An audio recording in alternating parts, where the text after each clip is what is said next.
Hello, Ordigger fans, and welcome to another installment of Mines MidWeek with Colorado School of Mines head volleyball coach Jamie Skadeland. Coach, how are we doing today? Good. We got a lot to talk about. We do. A big week last week for your squad. 3 matches, 3 nights, all 3 on the road.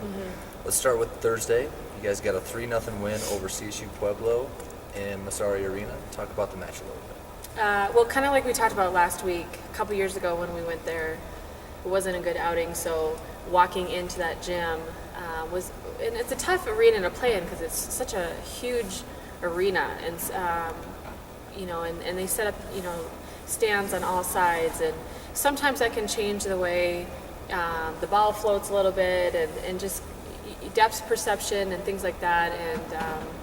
And the game went well as far as getting it done in 3. Neither team hit well.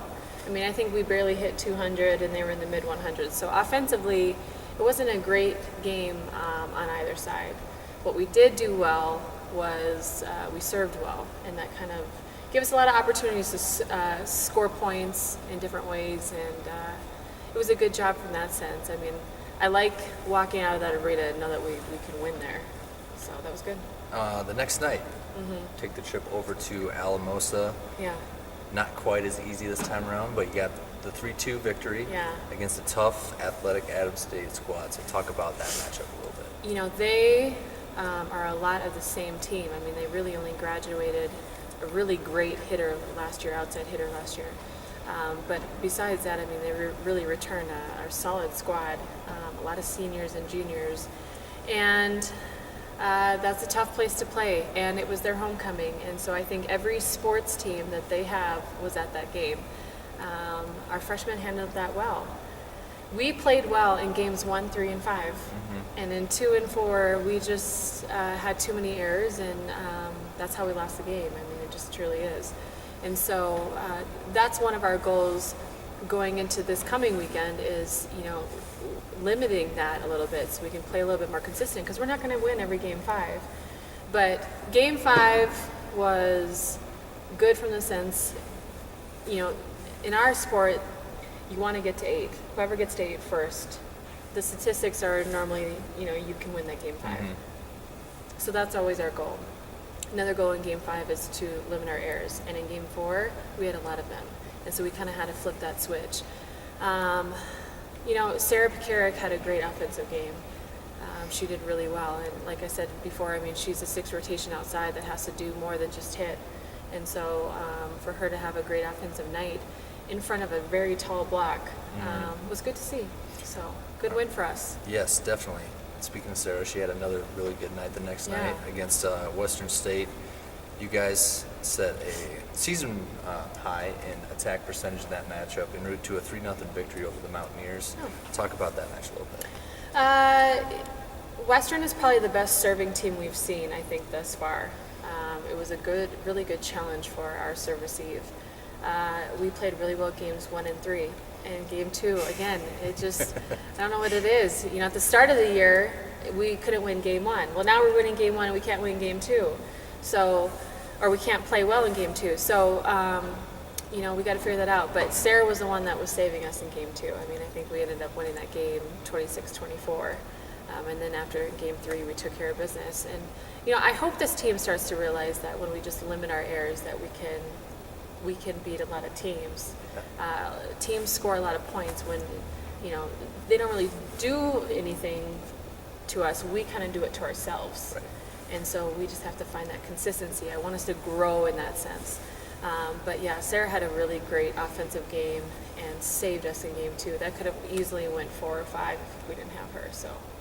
Well, 3 wins put you guys alone atop the RMAC standings. You got a half-game lead over Colorado Mesa. And speaking of the Mavericks, they're coming to town on Friday. 7 p.m. matchup right here at Lockridge Arena. Yeah. You guys haven't seen each other yet. What do you expect to see out of the Mavericks? Well, I think they want to beat us. It just there's just that thing there, and the feeling is mutual. I think it's going to be a really good game, and the bottom line is whoever wants to win this game has to show up.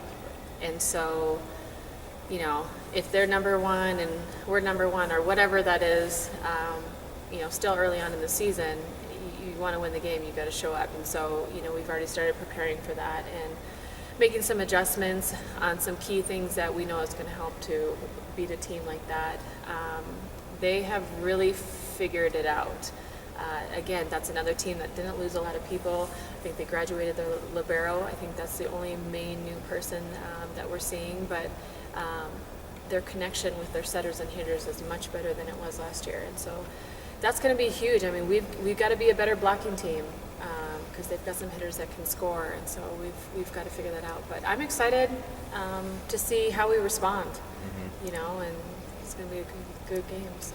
Yeah, I mean, you guys ended their season last year, so I'm sure you're going to get their best shot like you do about every time you guys take the court. Yeah. Okay, we'll move on to Saturday. You got Yeah. Fort Lewis coming in, Yeah. 5 p.m. matchup again right here at Lockridge Arena.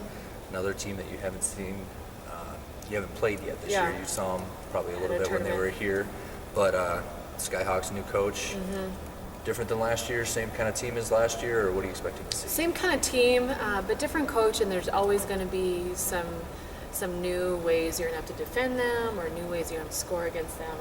I think we started to get it down with Fort Lewis on how we could achieve both of those things, but new coach, you've kind of have to really kind of study again on what they do and how are we going to win. So, you know, I like their outside hitter. I think she does a good job for her height.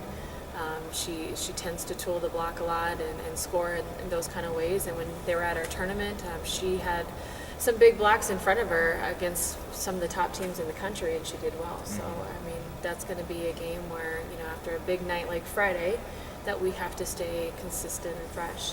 I mean, one thing I do want to say about last week, you know, not just going 3-0, our girls had a very tough academic week. You know, every year before we go head to the West, we have midterms. And, you know, how are we going to respond to that? And they did a really good job. I mean, there was a lot of studying, a lot of tests and things like that. And then boom, we hit the road and we have a three match weekend. And so I have to mention that because we handled that well. And it just shows, you know, the student athletes here are really understanding that balance of school and being a great athlete. You can do both. Yes. So it's good to see. All right. Well, Coach, good luck this weekend. Thank you. Got Mesa and Fort Lewis coming into Lockridge Arena. The Mavericks will be here on Friday at 7, and the Skyhawks will be here on Saturday at 5. That's all the time we have for this week. We'll see you next time.